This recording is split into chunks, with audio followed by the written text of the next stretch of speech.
प्रश्न कर रहे हैं कि मौत से पहले मरने वाले को क्या अनुभव होता है। राखी श्रीवास्तव। मरने से पहले क्या अनुभव होता है। मौत सत्य है, निश्चित है। जो जन्मा है वो मरेगा।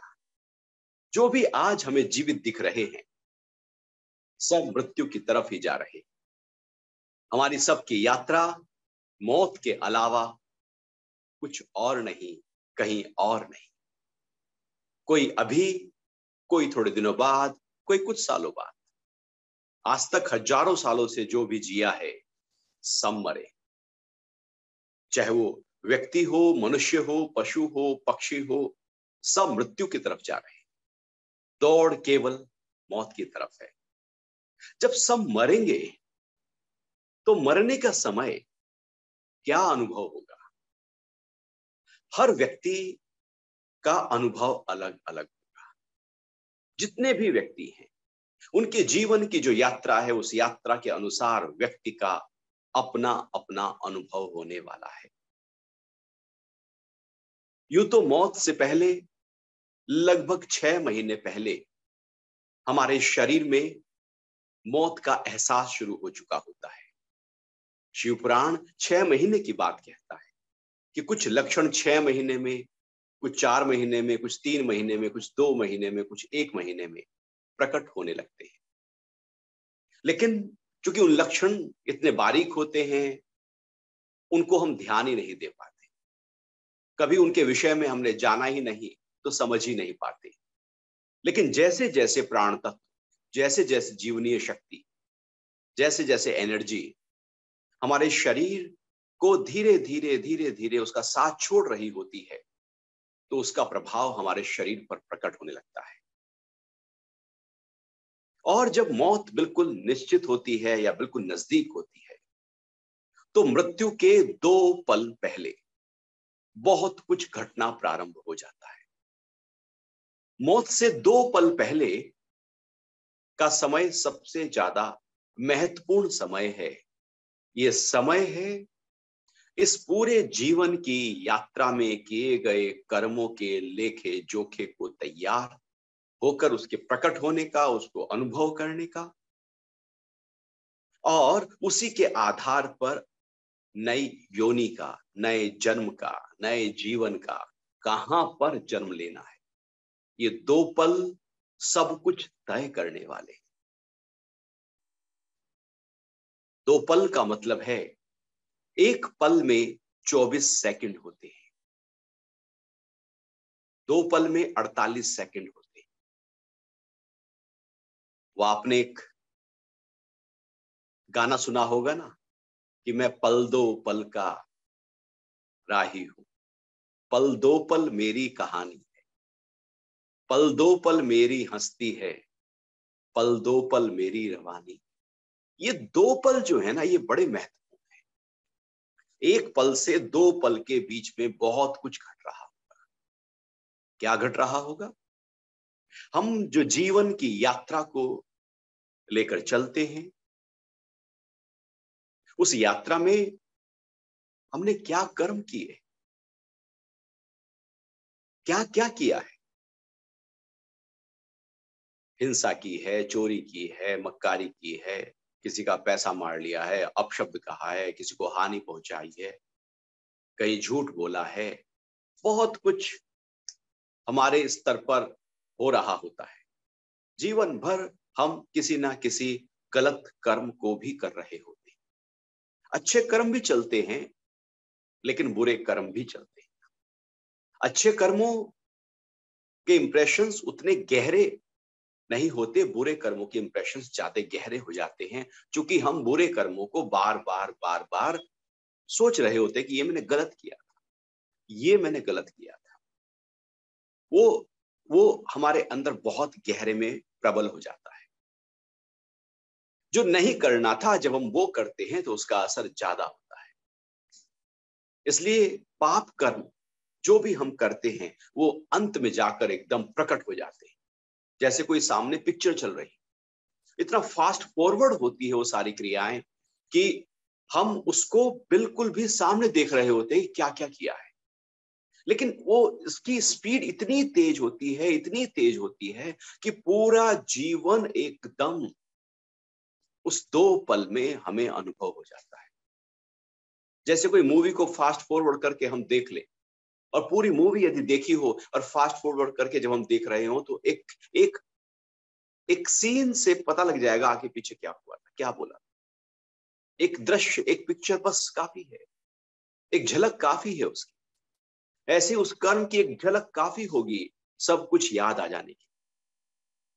और वो याद इतने गहरे स्तर पर होता है जैसे हम कोई आंख बंद करके कोई सपना ले बस 1 ही मिनट के लिए, लेकिन लगता है कि न जाने क्या क्या हमने कहानी गढ़ दी। हुआ था कुछ ही पल के लिए, लेकिन कहानी तो बहुत लंबी गढ़ी गई। ऐसे ही वो 2 पल जो हैं, आखिर के जो 48 सेकंड हैं, वो पूरे जीवन की यात्रा के सारा निचोड़ है।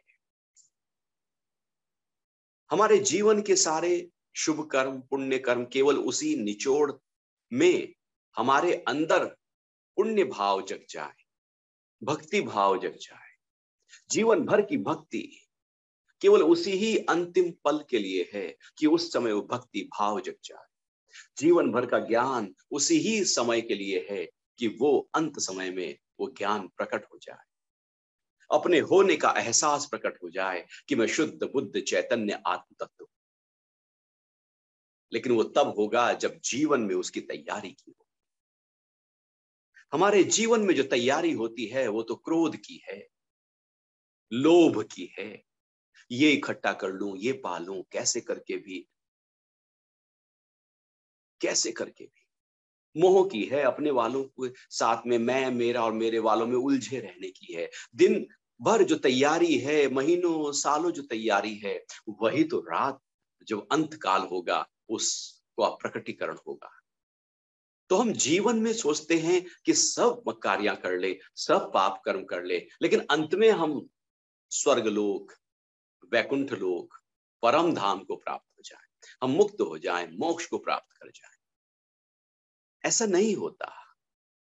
अंतकाल केवल और केवल एक आईना है, आईना है बीते हुए जीवन का, जो जिया था जीवन उसका। और वास्तविकता में उस समय व्यक्ति को डरने लगता है, सोचता है मैंने ऐसा क्यों किया, ये सामने प्रकट हो रहा है कर्म, नहीं करना था, ये चोरी नहीं करनी थी, ये हिंसा नहीं करनी थी, ये अपशब्द नहीं कहने थे, ये नहीं मारना था, ये पैसा नहीं उसका हड़पना था, ये ऐसे नहीं करना था, वैसे नहीं करना था। क्योंकि अब सब दिख रहा है कि ये गलत हुआ है और उसका भय परेशान करने लगता है।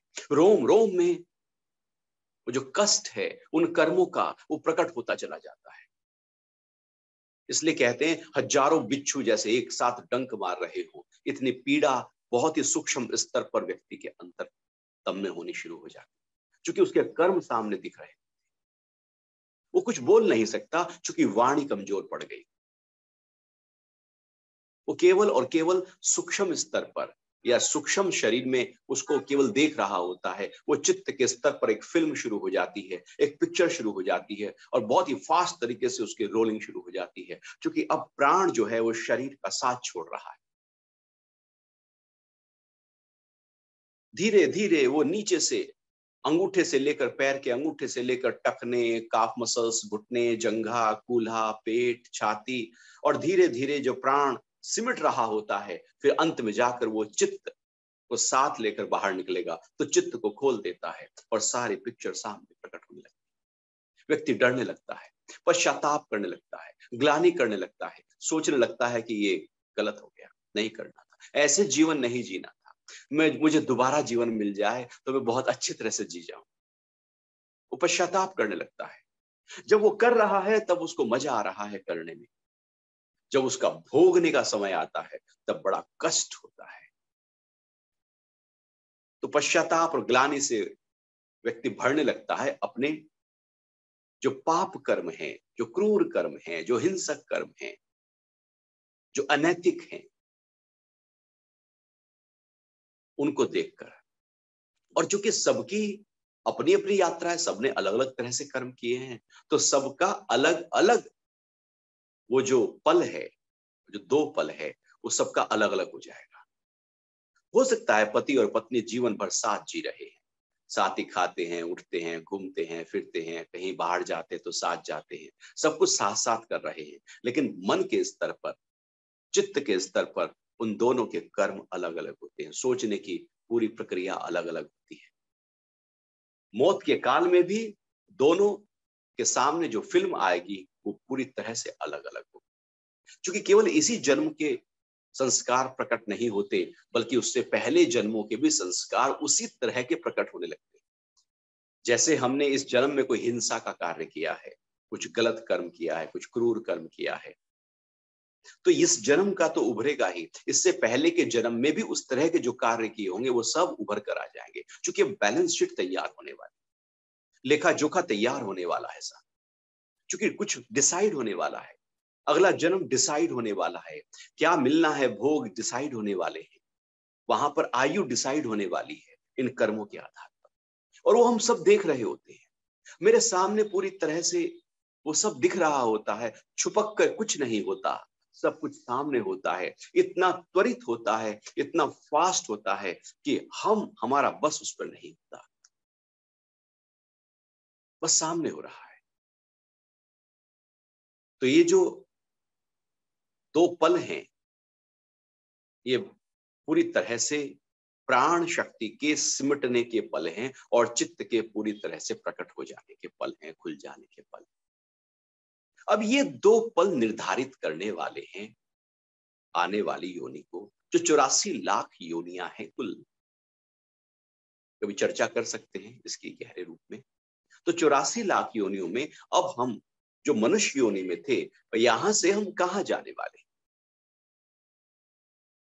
अब मेरी अगली यात्रा किस तरह होगी, किस योनि में होगी, किस कर्मों के साथ होगी, किस प्रारब्ध के साथ होगी? मनुष्य में होगी तो गरीबी की तरह होगी, अपाहिज की तरह होगी, या पूरी तरह से अमीरी में होगी, मौज मस्ती में होगी, कैसे होगी? सब निर्धारित होने वाला है। तो यदि ये जो दो पल हैं, इन दो पल को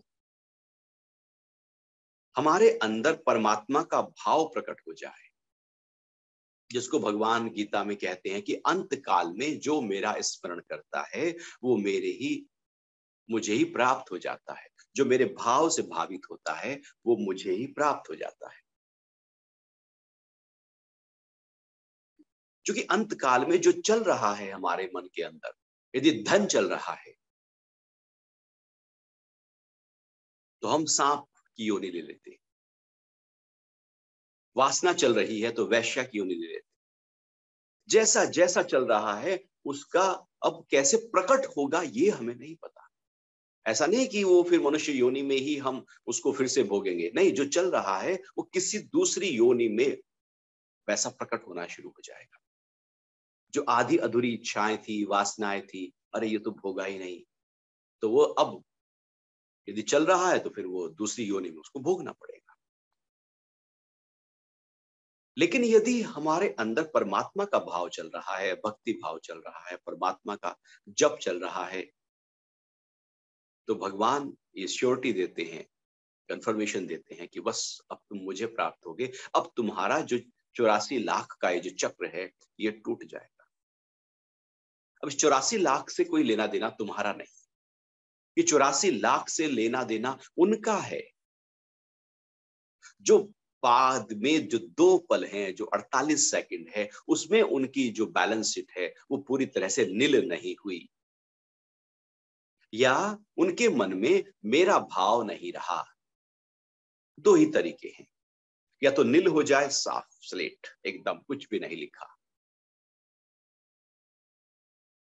ज्ञान योग, साफ एकदम आत्म भाव, या मेरा भाव रहे भक्ति योग, मेरे भाव से भावित हो, या पूरी तरह से निष्काम भाव हो, कोई सकाम ही नहीं रहा, कर्म योग। अंत में यदि हमारे चित्त में पूरी तरह से शुद्धता, पवित्रता और संस्कार शेष ना रहे तो उसी को मुक्ति कहते हैं, कैवल्य कहते हैं। ये जीते जी पता नहीं लगेगा। जीते जी पता ऐसे लग सकता है कि हमारे मन में चलता क्या है। अपने मन को हम देखें, कौन सा क्रोध, कौन सा काम, कौन सा विकार, कौन सी वासना, कौन सा संस्कार, कौन सी इच्छा, क्या चलता रहता है, वो ही अंतकाल में आने वाला है। तो इसलिए लगातार जीवन भर जब भक्ति, ज्ञान और ध्यान की तैयारी होती है तो अंतकाल में वो ही प्रकट हो जाता है, क्योंकि तैयारी उसकी। ऐसा नहीं हो सकता कि हम जीवन भर तो पाप कर्म में उतर जाएं और सोचे कि लास्ट में तो भगवान का नाम ही तो लेना है। भगवान कहते हैं गीता में, अरे अंतकाल में भज लेना तो मुझे प्राप्त हो जाओ। तो अभी तो जी लो, अभी तो मौज मस्ती कर लो, सब उल्टे सीधे पाप और कर्म और क्रूर कर्म कर लो, अंत में कर लेंगे। अंत में कैसे करोगे? वो एक एक बच्चा कहे कि अरे एग्जाम से एक दिन पहले पढ़ लेंगे ना, रात को पढ़ लेंगे ना। अरे भैया पूरे साल समझा ही नहीं है उस चीज को, तो उस समय कैसे पढ़? वो राम का नाम मुंह पे आएगा ही नहीं, आ ही नहीं सकता। जो जीव पूरी तरह से भोग वासना में पूरी तरह से लिप्त है, वहां पर भगवान और आध्यात्मिकता नहीं दिखती। हमें तो अभी नहीं दिखती, अभी मौज मस्ती में कहाँ दिखती है। दुख में हम भगवान को याद करते हैं, सुख में तो कहाँ याद रहता है। कहाँ पार्टी में हम भगवान याद करते हैं, कहाँ कहीं घूमने जा रहे हैं भगवान याद करते हैं, मौज मस्ती में कहाँ भगवान याद आता है, कहीं एंजॉय कर रहे हैं कहाँ भगवान याद आता है। वो तो कोई दुख हो जाए, कुछ चला जाए, कोई हानि हो जाए, कोई अपने वाला कुछ हो जाए उसको, तो भगवान याद आता है। दुख में आता है, दुख में सुमिरन सब करें और सुख में करें ना कोई। तो जीवन में यदि उस परमात्मा की याद जगी है तो अंत में चूंकि वही इंप्रेशन हमारे चित्त में इकट्ठा हुए, बार बार वही संस्कार बने हैं, तो जब बैलेंस शीट तैयार होगी, जब खुलेगा चित्त, तो चूंकि बार बार उसी के ही संस्कार हैं, उसी के ही इंप्रेशंस हैं, तो वही तो निकलेगा, वही निकल आता है। और जब वो निकलता है, उभरता है, तो परमात्मा का ही याद में उस समय व्यक्ति आ जाता है। जो जीवन भर उसने तैयारी की थी, अब वो काल आ गया है। जैसे हम कहीं इन्वेस्टमेंट करते हैं तो पता लगा कि LIC पॉलिसी ले रखी है, अब 20 से 25 साल 30 साल बाद में मैच्योरिटी होगी, तो हम हर साल या महीने में या 3 महीने में 6 महीने में पैसा डालते और फिर एक झटके में 25-30 साल बाद में अचानक इतनी मोटी राशि हमारे सामने आई। किसके पास आती है वो राशि? जिसने डाला है। जिसने डाला ही नहीं उसके पास कैसे आए? ऐसे ही जीवन भर यदि रोज प्रार्थना, रोज भगवान के ध्यान में हम हैं, उस दिव्यता में हम हैं, उस आध्यात्मिकता में हम हैं, उस ध्यान में हम हैं, तो वो अंत काल में वो प्रकट होने लगेगा और वो भगवान की जो दिव्यता है वो प्रकट हो जाए और उसी ही याद में व्यक्ति अपना शरीर से छोड़ देता है। और जब उसी याद में शरीर छोड़ता है तो अब वो जो ज्योति है वो ज्योति में, परम ज्योति में बन जाती है। जब उस याद में व्यक्ति शरीर छोड़ता है तो उसका जो प्राणा है वो सहस्रार चक्र से बाहर निकलता है। ये जो स्थान है जिसको कपाल क्षेत्र कहा जाता है, यहां से प्राण निकल जाता है, चटक जाता है स्थान। इसलिए हम कपाल क्रिया करते हैं और सोचते हैं कि शायद अब यहां से प्राण निकल जाए, लेकिन वो तो हम जो मृतक है उसके सिर पर एक लाठी से चोट पहुंचाकर बाहर से आघात करके हम उसके प्राण को वहां से बाहर निकालने के लिए कुछ प्रयास करते हैं, लेकिन वो तो जरूरी थोड़ी है। वो तो जैसे जैसे भोगा था वैसे प्राण निकल जाएगा। किसी का मूलाधार चक्र से निकल जाएगा, किसी का स्वादिष्टान चक्र से निकल जाएगा, किसी का मणिपुर चक्र से, किसी का अनाहत चक्र से। वो तो जहां जहां जैसा जैसा व्यक्ति का भाव है वैसा वैसा जीवन जैसे जिया है उसी चक्र से एनर्जी बाहर निकल जाएगी। ऊपर के चक्रों से निकल जाए, सहस्रार से निकल जाए तो उसे मुक्ति कहते हैं। जिसकी ऊर्जा ही जीवन भर ऊपर के चक्रों में रही है, उसी की तो ऊर्जा बाहर रहेगी। जिसकी ऊर्जा ही निचले स्तर पर रही है, केवल भोगा है, केवल खाया है, केवल सोए हैं और डरे हैं, जो हर जीवधारी प्राणी करता है। आहार, नींद, वासना, मैथुन और भय 4 में रहता है। इसका मतलब निचले स्तर पर एनर्जी है, और निचले, जब जीवन भर निचले स्तर पर एनर्जी रही तो एनर्जी निचले स्तर से ही बाहर निकलेगी, निचले द्वारों से ही बाहर निकल जाएगी। मल और मूत्र के नीचे के 2 द्वारों से बाहर निकल सकती है। आंख, नाक, कान, ये 7 द्वार ऊपर के, यहां से बाहर प्राणा निकल सकता है। ये मुक्ति के द्वार नहीं है। मुक्ति का द्वार तो 10वां द्वार है, जो सीधे के सीधा जुड़ा हुआ है उस परम तत्व से। जब तक प्राण उस तत्व से बाहर ना निकले, तब तक उसके साथ नहीं मिल सकता।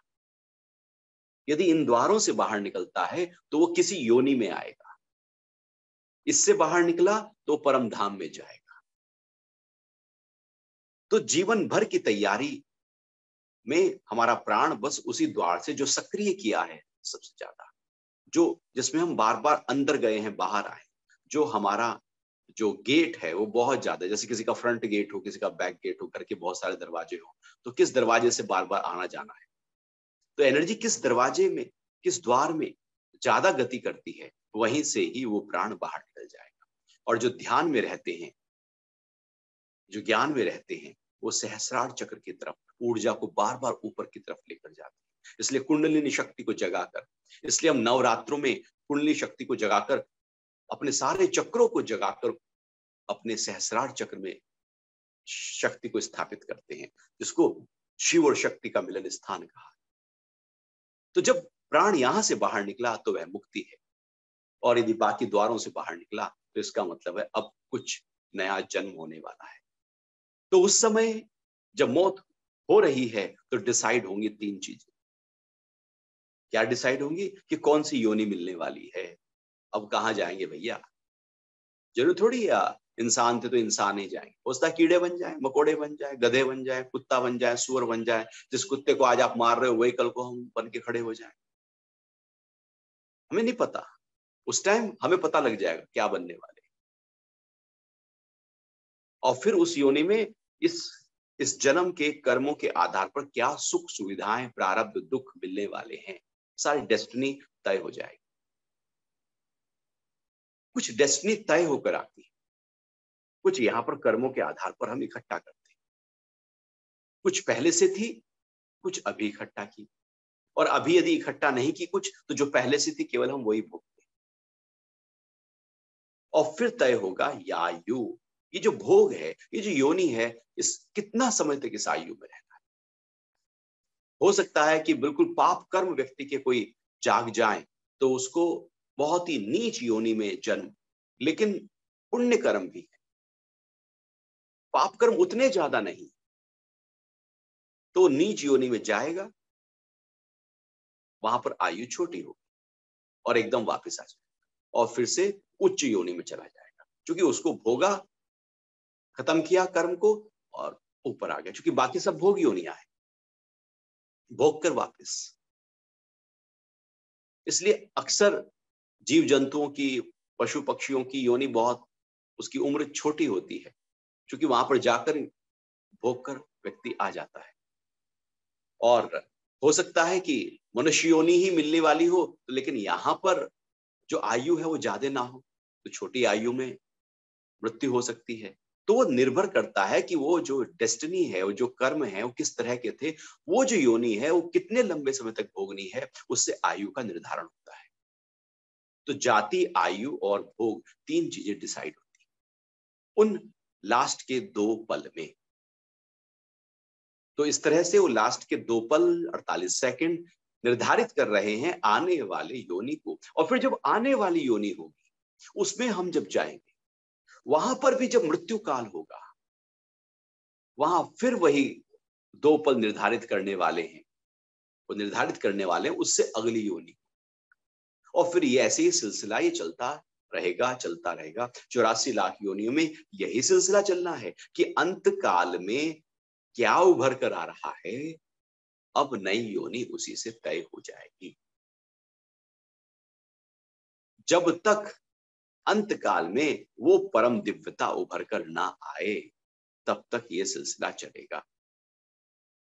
तो हम जो प्रार्थना, पूजा, सत्संग, ज्ञान, ध्यान, थॉट्स की क्लैरिटी के लिए तो करते ही है, जीवन अच्छी तरह से जिया जाए उसके लिए तो करते ही हैं, लेकिन केवल उसी के लिए नहीं करते, बल्कि ये जन्म अंतिम हो जाए, आखिर हो जाए, मुक्त हो जाए, कैवल्य को प्राप्त हो जाए, मोक्ष को प्राप्त हो जाए, पूर्ण हो जाए, एक में मिल जाए, परम पद में समा जाए, प्रभु के चरणों में चले जाए, निर्वाण को प्राप्त हो जाए।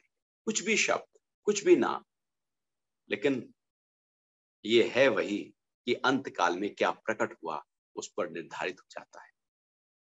तो इसलिए अंत काल में हम काशी की तरफ जाते हैं।